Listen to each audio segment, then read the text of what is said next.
Two Valley girls with an honor that many can't match. Both attend Xavier in Central Phoenix. Both are featured in the most recent issue of Sports Illustrated magazine. Celeste Rodriguez spoke with them. She's got the story tonight.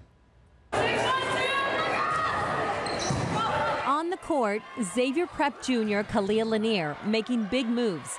Off the court, making big headlines in Sports Illustrated Faces in the Crowd issue. It was such a cool experience, and to share it with all these other young athletes is amazing. My mom had gotten an email from the tournament director, which I was coming back from, is like, oh, Sports Illustrated wants to feature you in Faces in the Crowd. So that was pretty exciting. Madison Clark, a senior tennis state champion, also winning national awards, profiled as well. Rare for the issue where two students from the same school are under the same spotlight.